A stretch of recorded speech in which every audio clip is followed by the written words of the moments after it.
Good evening. My name is Stephanie Street, and I serve as the Executive Director of the Clinton Foundation. And we are just thrilled to welcome all of you here for this very important but special evening.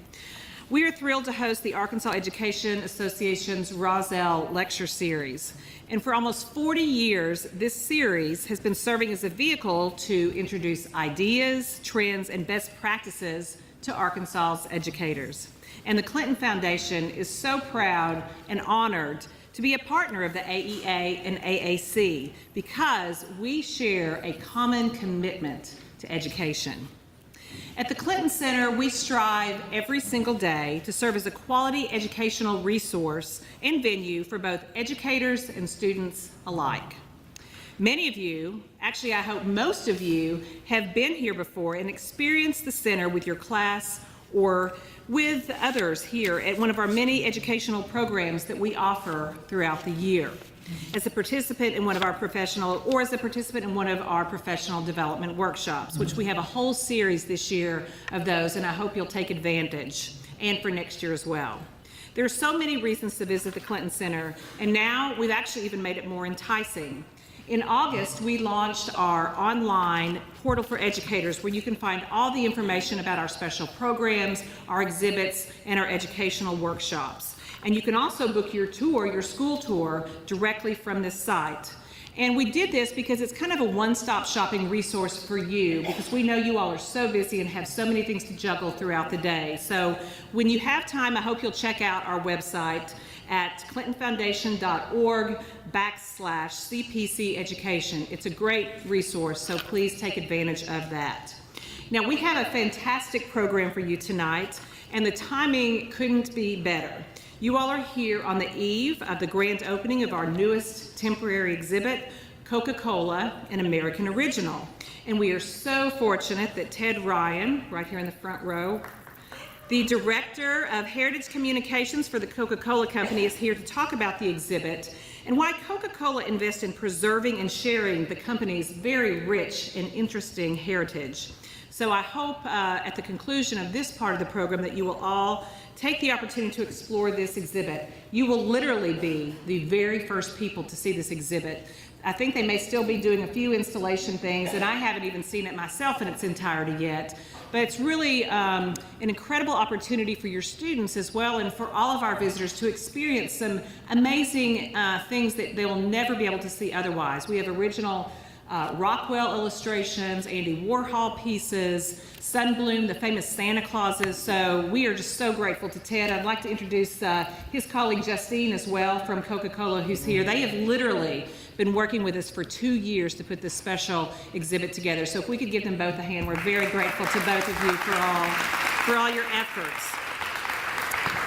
And now it's my pleasure to welcome Brenda Robinson to join me. Brenda is a 6th grade math and English teacher at Fuller Middle School and is the president of the Arkansas Education Association. In this extremely important capacity, she advocates for public professionals from every corner of the state. So please help me welcome Brenda Robinson.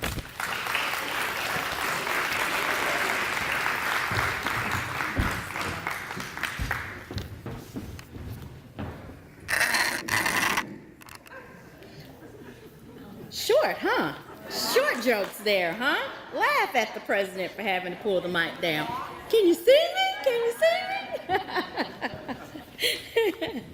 Thank you to the Clinton Foundation and to Stephanie, to Joyce, and to Ben. The Clinton Center has partnered with the AEA on the lecture series for the last 4 years. And we are honored to continue the work with them to lift up the profession of teaching and the importance of public education. I am so pleased to introduce tonight's speaker, Ms. Sarah Brown Wessling. Sarah has been a National Board Certified Teacher since 2005. And in 2010, she was selected as the National Teacher of the Year.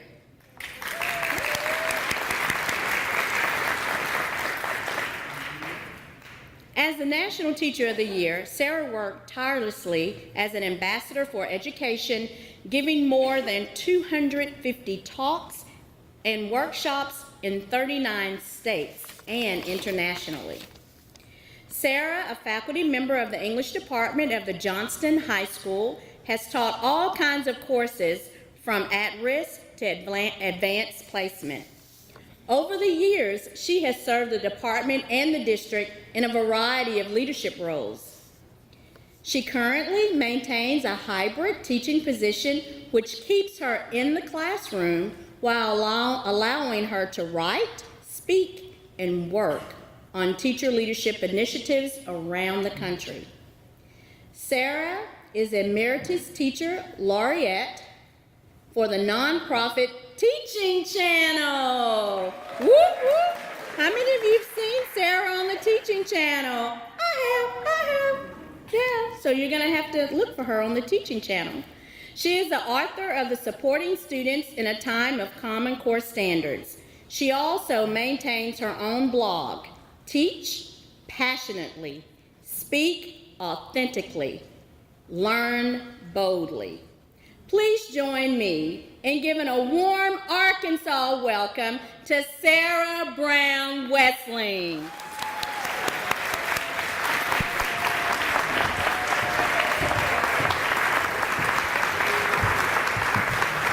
Thank you. Thank you so much. It is an absolute pleasure to be here with you tonight, especially on the cusp of what I keep hearing was an amazing day. How many of you had an amazing day today? Yeah, yes. So I love the implicit question that we're asking tonight, which is, why do educators matter, right? And I think educators matter for a lot of reasons. And I think one of the reasons that educators matter is because hope doesn't come in containers, right? A lot of times we get things that come to us like this. You know, I've been in the classroom. I just started my 18th year in the classroom. And I've had a lot of things come my way. How many of you have had things come your way?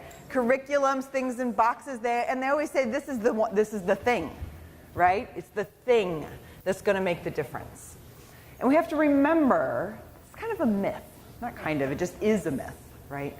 That there's a big difference between the things that come to us and the work of teachers and the difference that we make as teachers.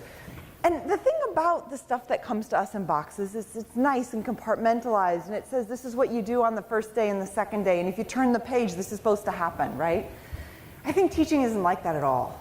I think teaching is pretty messy, actually. And I get to work with teachers all over the country, and in my home district as well.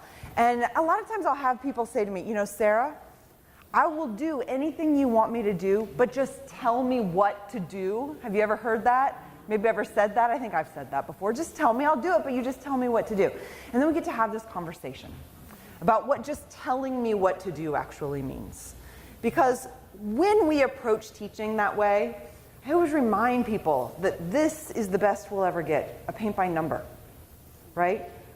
Because if we just do exactly what is on the next page, we can fill in the dots and we can match colors to places on that masterpiece. But there is a big difference between being an artist who understands that masterpieces come from really messy hands, right? So if we are going to be uncommon teachers, we have to have really messy hands. We have to understand that the hope of this work doesn't come because everything is perfect, but it comes because we are willing to wrestle with all of the imperfections, right? I think if you walked into my classroom, you would see that it looks a lot like a Jackson Pollock. It's a little crazy, right? In fact, I always know when I'm having a really good teaching day when somebody walks in and they can't find me, right? That's when I know I'm having a really good teaching day. And I have to say, I have a print of a Jackson Pollock, up in the classroom, and I always love it because eventually one day a student says to me, I could do that. I could throw a lot of paint on a canvas and get really famous and make a lot of money, because that's always the end of their sentences, you know, get really famous and make a lot of money. And we get to have this wonderful conversation about Jackson Pollock. We get to have this wonderful conversation about the difference between the masterpiece, right? But what made him a genius is watching him create that masterpiece, right? Watching the technique, watching the craft, seeing how he changed art because of the way he went about putting paint on that canvas, not just that fixed, you know, beautiful piece at the end. So when I say that my classroom looks a lot like a Jackson Pollock, I think this is true.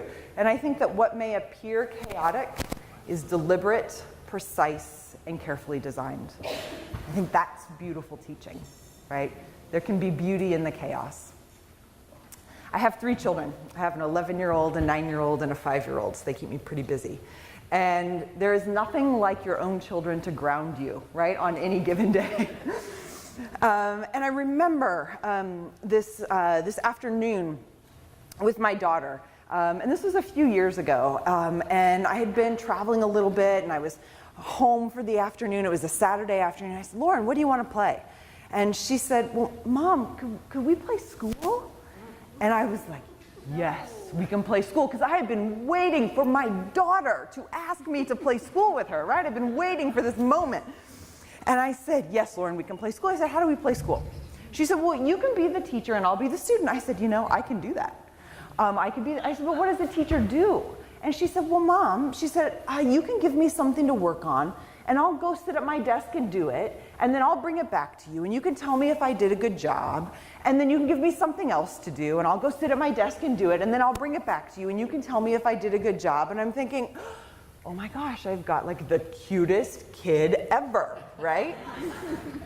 Until about 10 seconds later, when I was entirely mortified. And I wondered, is this what my daughter thinks I do all day? Does she think that I hand out papers and pick them up and tell kids that they were good or bad or right or wrong? That's playing the game of school. It's not teaching, it's not learning. If we want uncommon teaching and we're willing to have messy hands, we have to transcend the game of school. That's where hope lives, right?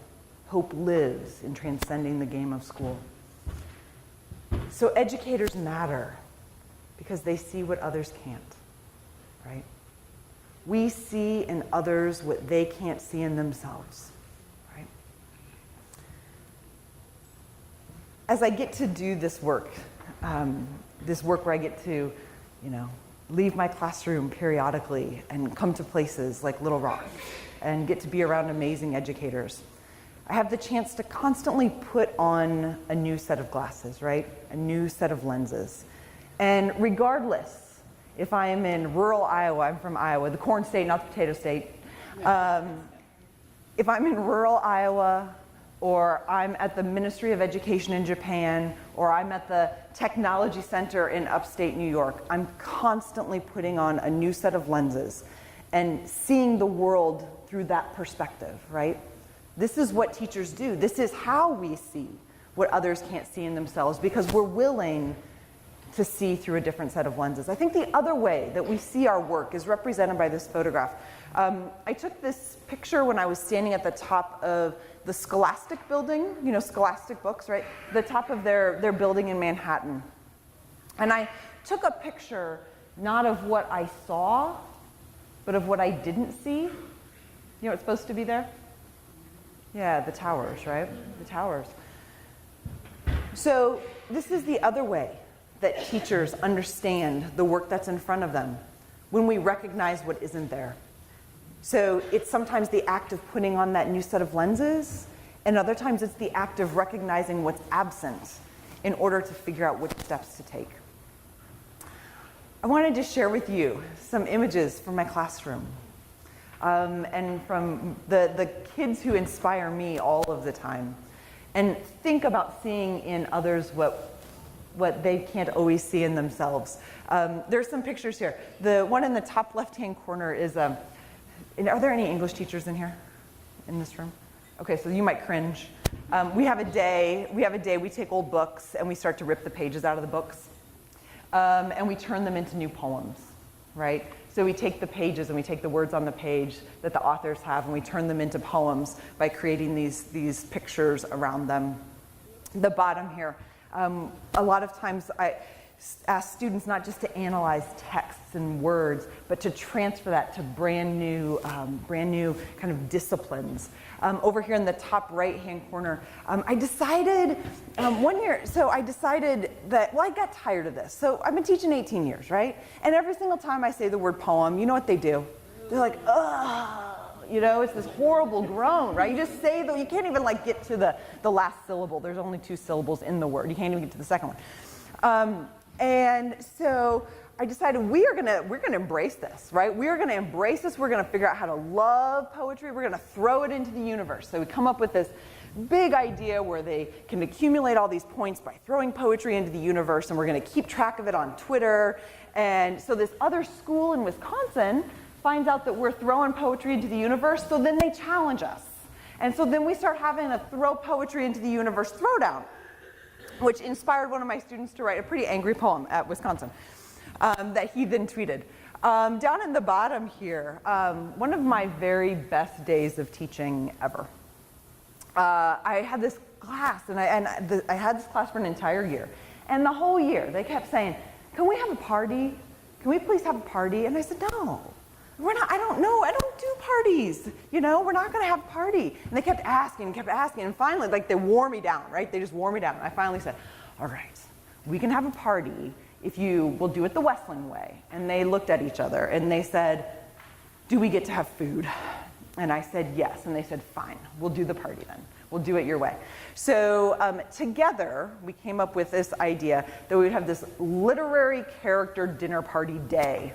And we went to the principal and we got him to let us block the classes. And in each class, kids formed teams and they took a different novel that we had read and they dressed up as the characters. And it was kind of like a murder mystery without murder or mystery, but kind of, right? But you get, like, you know, you get the idea. You take on the role and you get to do this.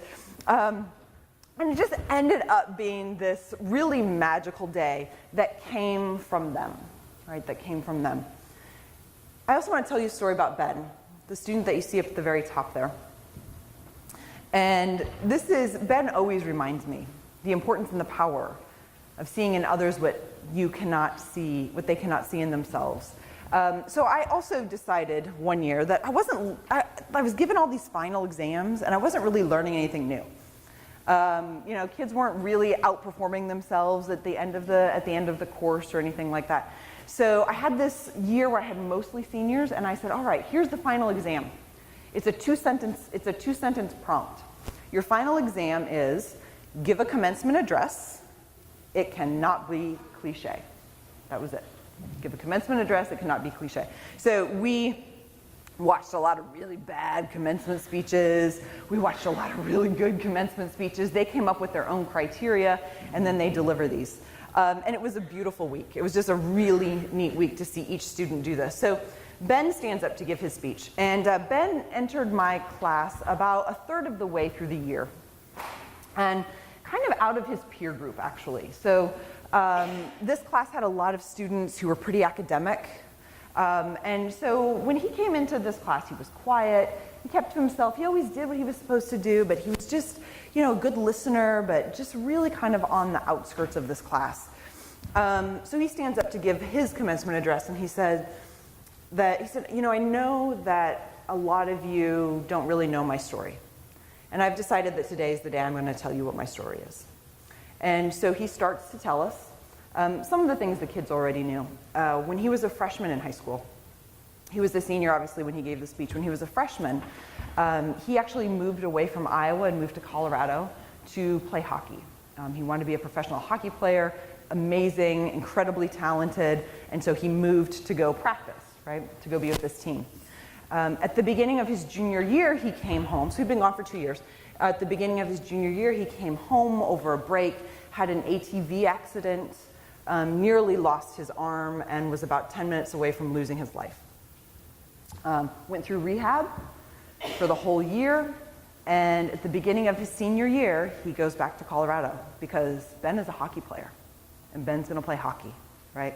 And he went, and of course, everybody else knew that he had to go do this on his own, right? And he gets there and he realizes that his arm is never going to work the way that it worked before. And he was not going to be that hockey player that he so desperately wanted to be.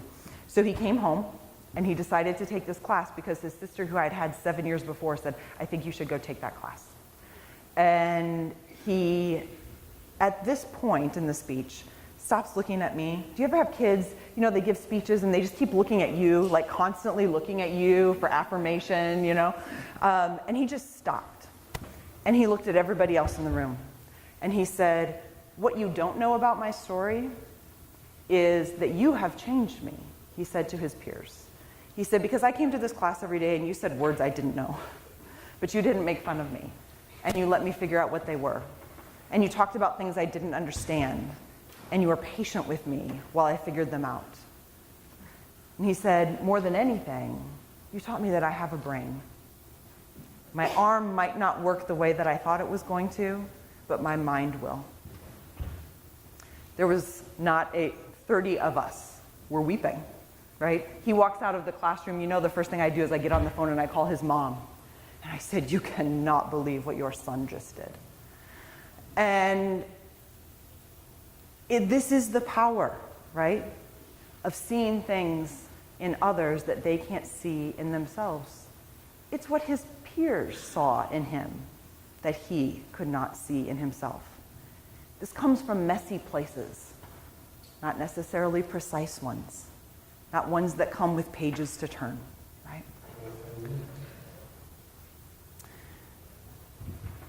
When I think about this idea of messiness, I also think about where wisdom comes from. I took this picture when I was in Boston. Any ideas where maybe it came from? What? Yeah, exactly. This is what you see when you enter Harvard. Enter to grow in wisdom. It does not say enter to do well on a standardized test. It does not say, enter to be right. It says enter to grow in wisdom. I think we have to remember that we can achieve wisdom, but wisdom isn't an achievement, right? It's a way of being, and I think that's part of what we are called to do. So educators matter because they lead not by perfection, but by struggle. This is why we matter. Otherwise, we could just have a robot do this work, right? We could have a thing in classrooms that would never make a mistake, right? It's not very human. And I have to tell you, I think a lot about the importance of struggle. In fact, I think a lot about the importance of failure as a teacher. And I actually think that most of the time, failure comes to us as a way to see ahead, right? It's that bridge to what comes next. So one of my just great idols of all time has some really, I think, sage words about failure. I've missed more than 9,000 shots in my career. I've lost almost 300 games. 26 times I've been trusted to take a game-winning shot and missed. I've failed over and over and over again in my life. And that is why I succeed. Now, I got to tell you, I was a basketball player. 23 is a special number for me. Right?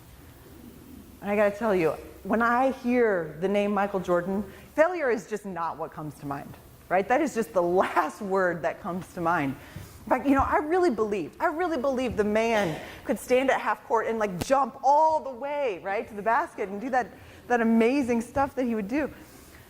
But there's so much wisdom in here, right? About the importance of thinking about failure as a means to success. I got a chance to spend some time at a place called IDEO Solutions. I don't know if you've heard of IDEO or not.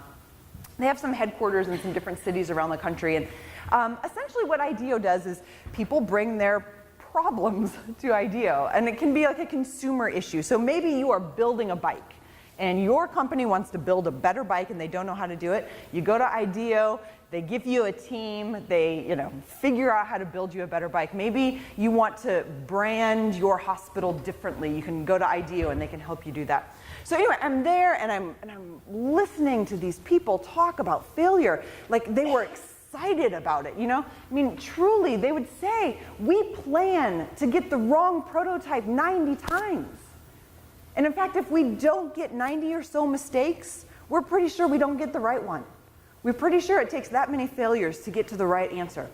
And so they were having this conference called the Permission to Fail Conference, which I loved because it reminded me about this mantra that I have about my own teaching, which is that I am more afraid of my mediocrity than I am of my mistakes. So if I don't want to plateau, I'm going to have to own these mistakes, right? So in the introduction, you mentioned that I get to, I've been able to have this wonderful experience with Teaching Channel. And I also have had a wonderful opportunity to fail in front of a whole lot of people. So here's this story. So they had been in my classroom about, 8 or 9 times. And they were there and they were doing a 2-day shoot. And at the end of the first day, one of the cameramen says, Sarah, knock on wood, we just haven't had a bad lesson yet. And I just thought, if you say something like that, I think you are supposed to follow through on that superstition before you go home, right? He clearly did not. Because the next day, come to class, I'm teaching this lesson, it is a complete train wreck, right? It is a disaster. It really is a disaster. And the same cameraman says at the end of that day, he said, Sarah, I don't think the Teaching Channel is really going to want to use that one. And come to find out, as soon as they posted it on the site, within 48 hours, it had something like 30,000 hits. So clearly, people do like to see a car accident every once in a while.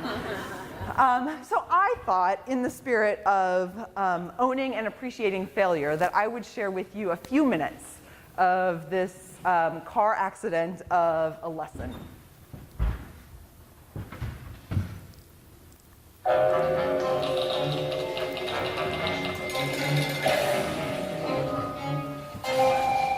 The goal for today's class was to get students prepared to begin writing a literary analysis paper over the Crucible, in which they would examine the role of losing or preserving one's reputation, and in addition to that, look at including some additional resources in that literary analysis. There you go.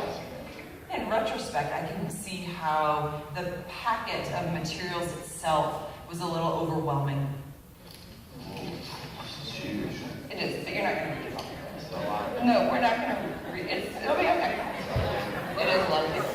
I said, okay, we've got 10 minutes to start reading, and they just turn to each other and they start talking.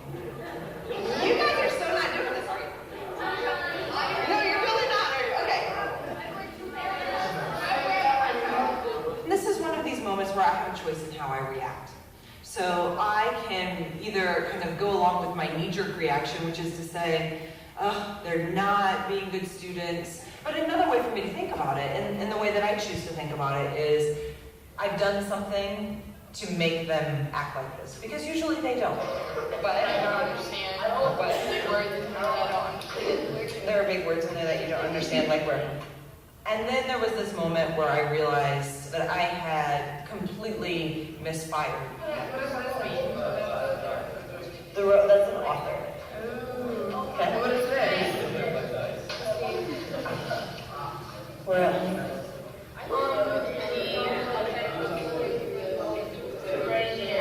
Oh, I don't know. You can look it up. And I thought, oh boy, there it is.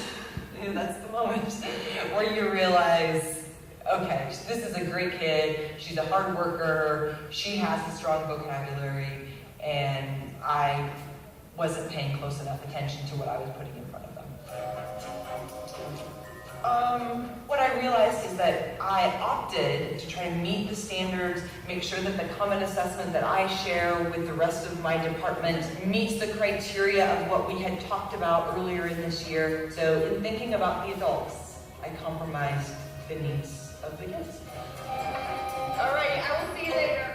This was one of those days where I have 2 ILA classes back to back. I have 5 minutes, and I've got to figure out what I'm going to do because I don't want to do that again. The first thing that I did is I remembered that I had heard myself talking too much, and so I put them back in pods because I knew I was going to do something where they were going to have to be more interactive than they were in the first version of it.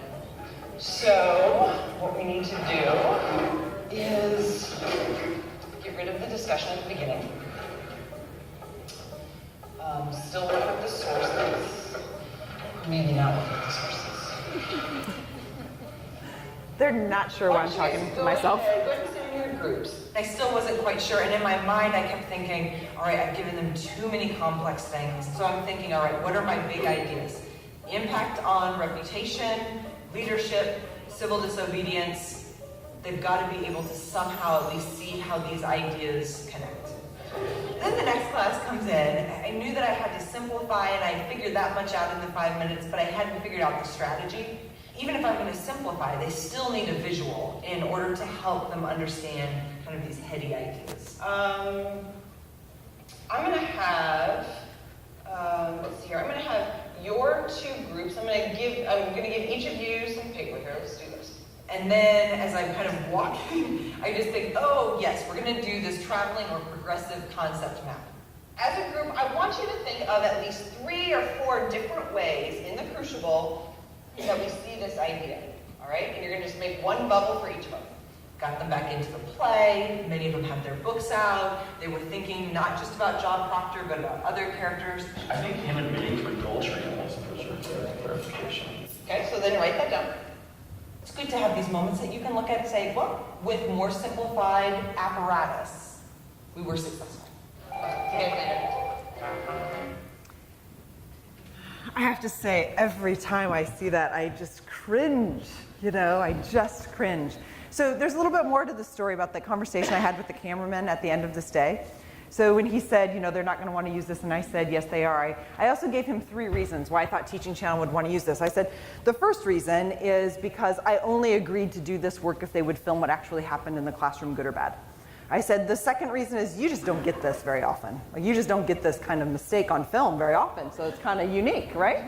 And it's not that this is the first bad lesson I'd ever taught, but I'm telling you, the first bad lesson I ever taught with, 2 cameras and 3 boom microphones in there, right? And I said, but there's the third reason, and the third reason why I know they're going to want to use this is because somebody has to go first. If we want to get better as a profession, we have to think about going first. Staying in isolation, pretending like these moments don't happen, covering them up, not talking about them, keeps us mediocre, right? That's not owning our mistakes. So somebody has to go first. I think that's part of the challenge. Finally, I think that educators matter because they know that the most important work we do is human work, right? And sometimes those humans really understand the work that we're after, and sometimes they don't. I want to tell you a story about one of my students named Tyler. So this is a few years ago, and I was teaching this class of students. Everybody in the class it was called New Start English, because everybody in the class had failed all of their English classes before, and this was like their last chance. Like this was their last chance to make a fresh start, a new start, and kind of get through high school. So I've got all of these students, and it was just that class that I will never forget for really good reasons and for a lot of very stressful ones. I got to the point where I had this class right after lunch, and I would stop eating lunch with my colleagues because I needed to spend my lunchtime looking through the class list and saying out loud something that I really liked about every single one of them, because I knew that if I could not say out loud what I liked about every single one of them, we would never get through class, and they would never believe that about themselves either, right? So this is one of those classes. And I have this one student, his name is Tyler. Tyler. When Tyler had a good day, we all had a good day. When Tyler had a bad day, we all had a bad day. You know Tyler? Do you all know Tyler? Right? Yeah?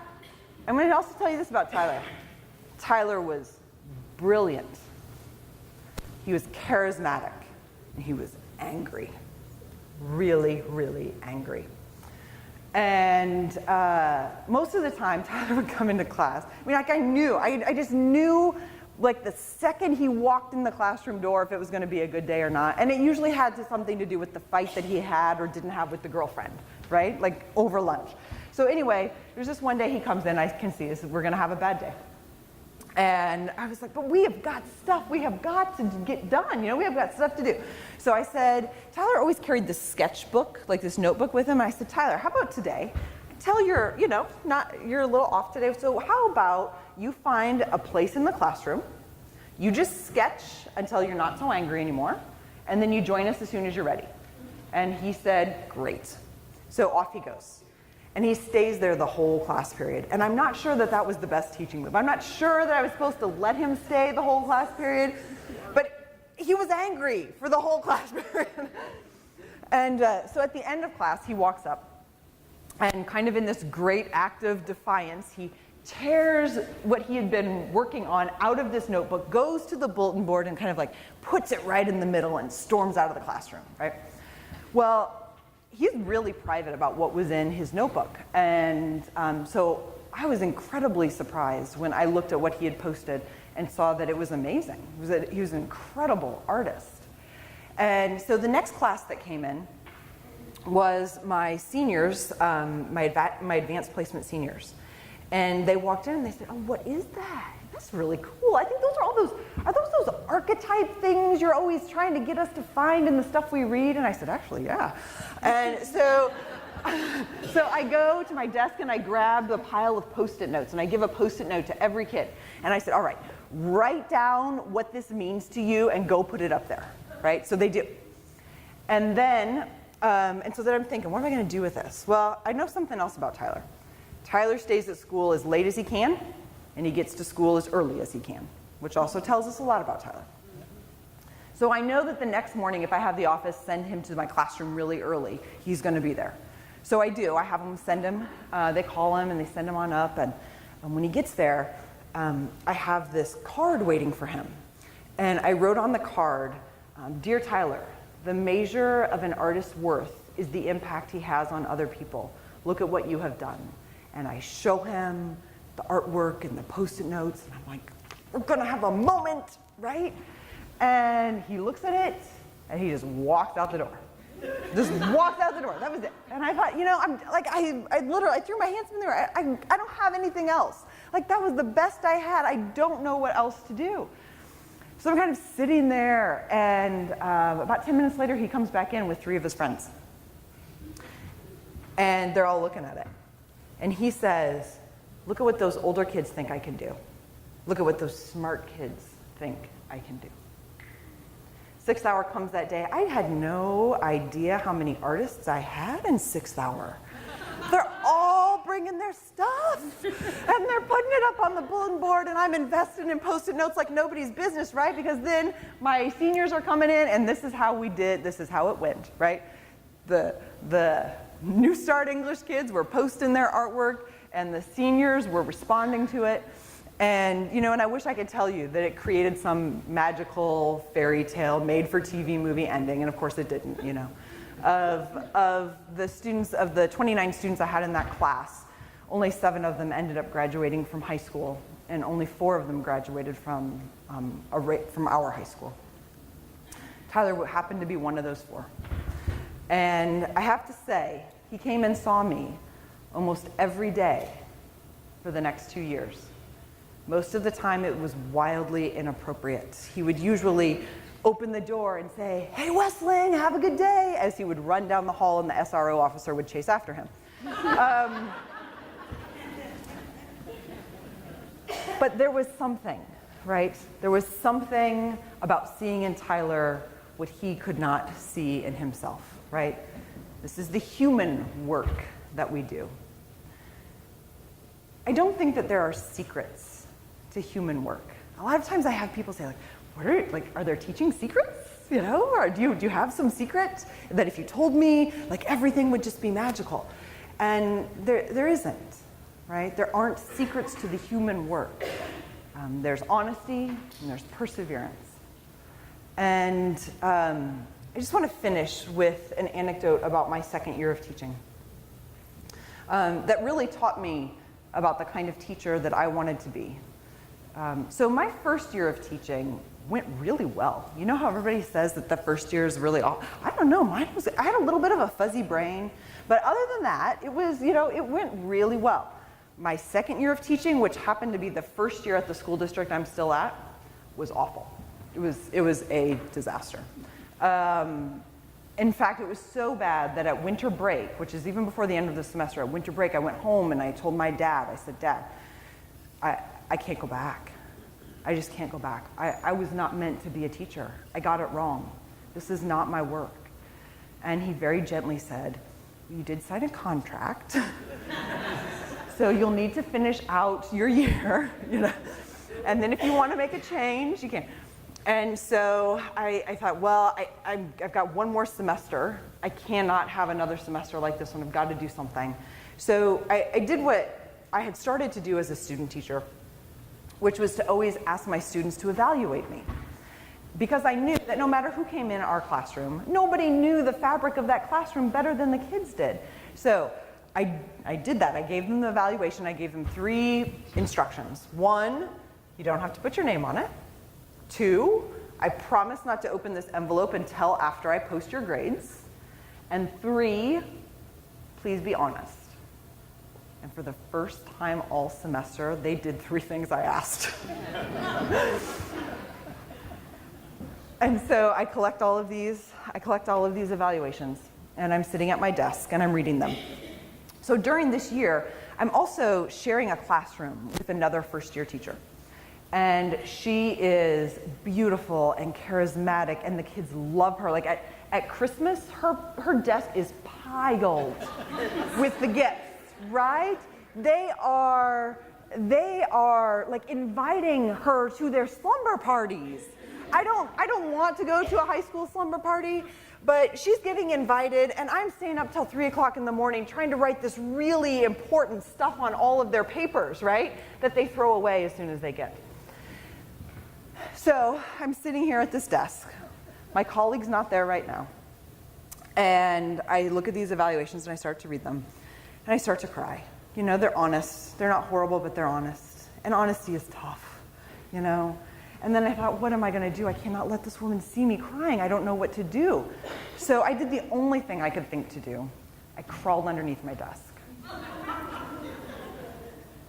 Which didn't make things any better, right? And so then now what am I going to do? And so I do the only thing I can do, which is reach for the phone. I don't have a cell phone at this point, right? I've been teaching long enough that I didn't have a cell phone.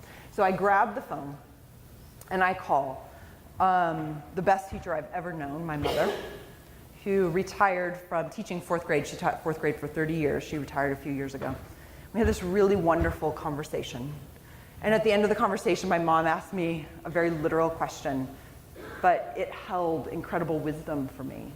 She said, so Sarah, are you going to get out from under the desk?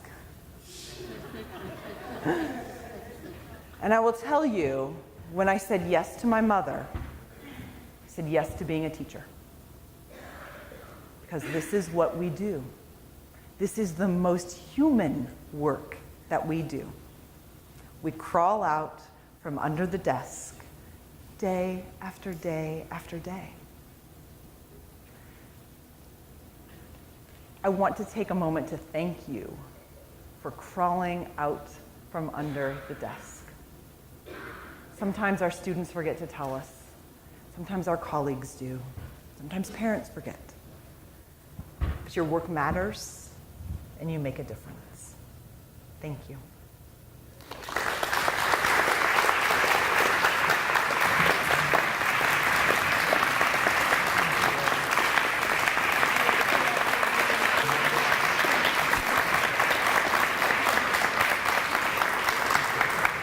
Very kind, thank you. I want to turn the podium over to Ted Ryan, who's the Director of Heritage Communications at the Coca-Cola Company. Ted? Thank you. Yeah, absolutely.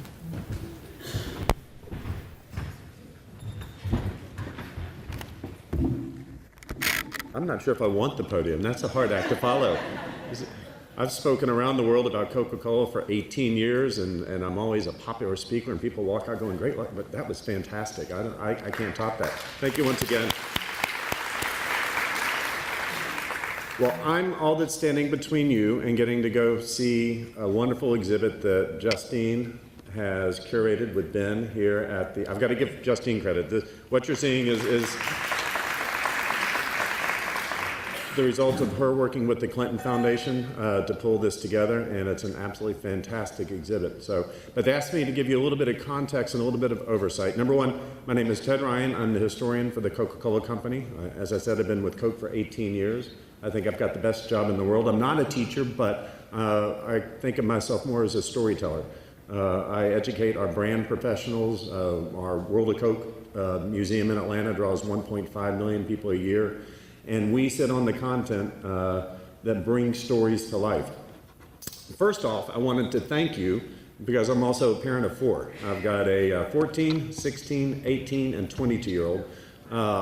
And as a parent who has dealt with kids going through school, I know exactly how hard you guys work.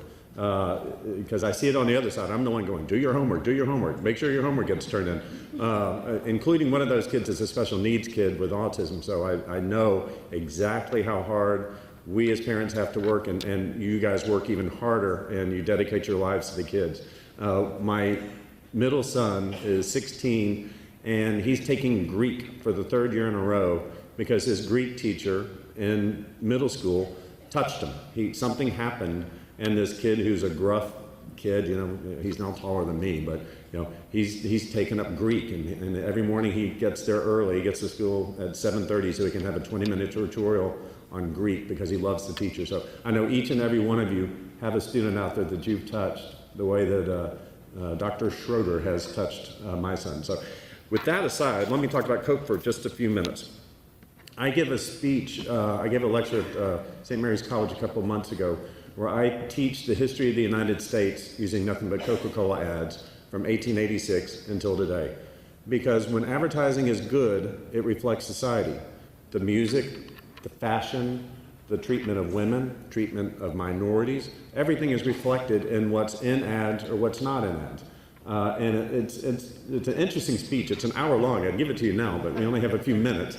But when you walk through the exhibits, I want you to keep in mind, why is Coca-Cola here at the Clinton Museum? Our materials have been exhibited at museums around the world. Some of the artwork that you will see from our collection has actually been shown at the Louvre in Paris. And we do these exhibits around the world. But we reflect, in this particular case, what's in America and what's in the Coca-Cola bottle. We were the world's first global company. We're the best known trademark in the world. We have the best known icon in the Coca-Cola bottle in the world. The word Coca-Cola is the only word that's known more around the world is the word okay. I was just in Thailand on Sunday. Coke is in 206 countries around the world. And so by showcasing this at the Clinton Museum, we're going to offer teaching opportunities for the local schools to come in, for people to learn about America, to learn about Coke, to learn about Andy Warhol. I love your Jackson Pollock thing. And they'll just learn a little bit more. This exhibit is like a living museum. Some of the items that you see, unfortunately, and Ben, correct, are they going to see the first floor tonight? No, the first floor is still being installed, so you're not going to get to see the Rockwells tonight. But some of America's greatest illustrators have treated Coca-Cola, and were hired by the Coca-Cola Company to create the image and to create the advertising. So while you won't see those tonight, you will get the story of the bottle. The Coke bottle is turning 100 years old on November 16th, 1915. And the bottle itself came because of a business necessity. The beautiful script logo, Coca-Cola, everybody in the world knows it now. Everybody knew it then too, but imitators would try to steal Coke's business. Companies like Tocanola, Celery Cola, Coca-Cola with K's, Ma Coca-Cola, all these imitation companies would imitate the beautiful script logo of the bottle and would try to substitute so that people would pick their product thinking they were getting a real Coca-Cola. So in 1915, the company issued a creative brief for a bottle that you could recognize lying broken on the ground or by feel in the dark. And the Root Glass Company of Terre Haute, Indiana, answered that brief, and they're the ones that designed the beautiful shape that we all know today as the Coca-Cola bottle. So on display, you actually see the original sketch from 1915 that served as the inspiration, the design inspiration for the Coca-Cola bottle. It's an amazing story.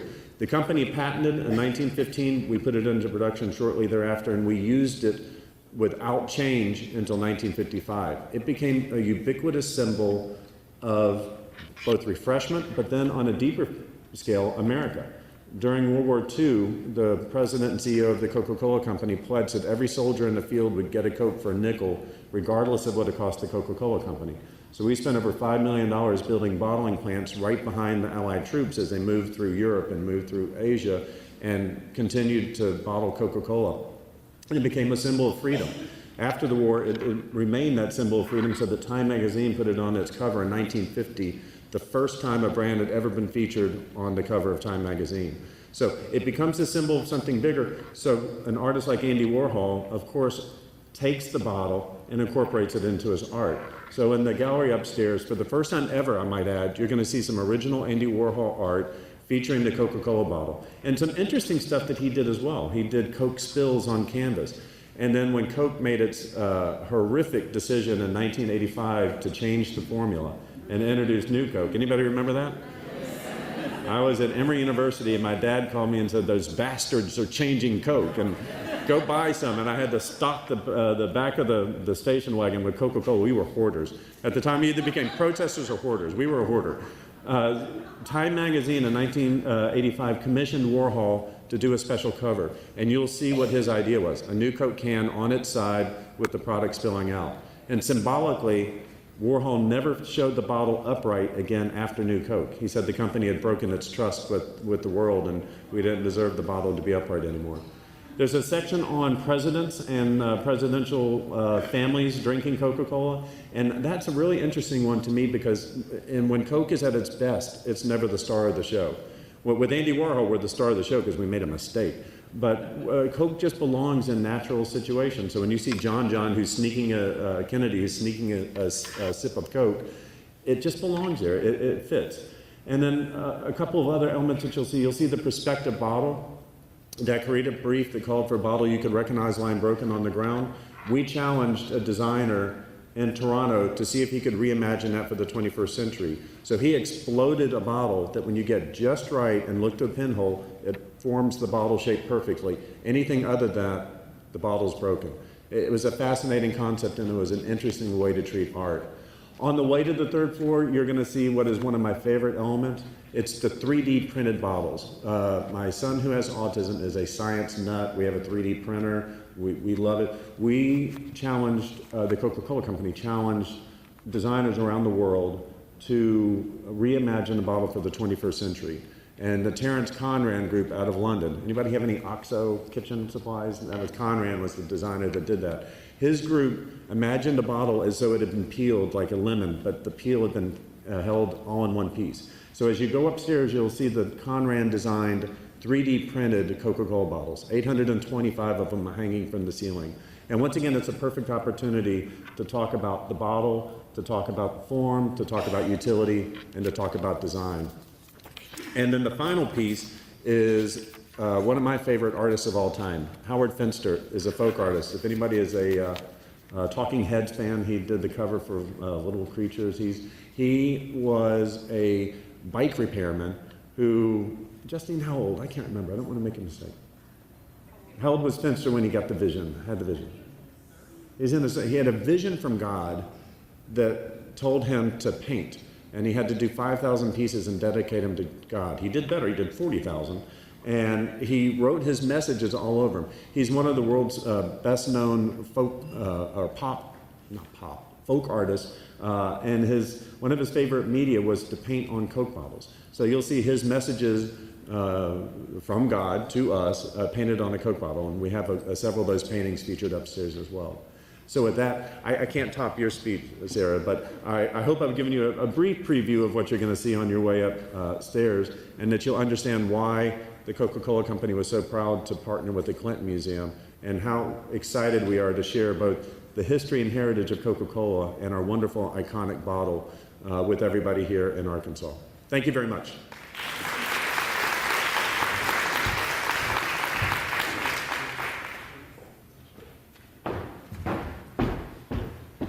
Ever so briefly, I'm Kathleen Pate. I'm the education specialist here at the Clinton Presidential Library. I want to thank everyone for being here tonight. I know you've been at the conference all day long, so I know this was a choice that you made. I hope to see each and every one of you again very soon with your students.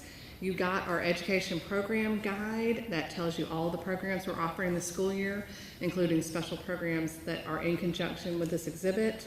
I want to give special thanks to AEA, in particular Brenda Robinson, President, and Tracy Ann Nelson, Executive Director. I want to recognize that we have Senator Linda Pondexter-Chesterfield in the audience, educator of note. I want to again thank AEA for bringing in our inspirational speaker, Sarah Brown Wessling. And thank our friends from CocaCola for being here tonight. I want to invite you, we're gonna just tour tonight the third floor, which is kind of the history part of the exhibit. But if you want to come and see the art part without your students, you can call me. And my number, along with Joyce Willis, who's Education Programs Manager for the Clinton Foundation, both of our numbers are on the bottom of every other page in your education guide. Okay, it's just right there on the bottom. It's our direct lines and our emails. So if you want to come see any part, you can call me. And so we're going to open up the third floor. You can follow me up the escalator. We will also have refreshments out in just a moment, and we will be serving Coke floats. Yay!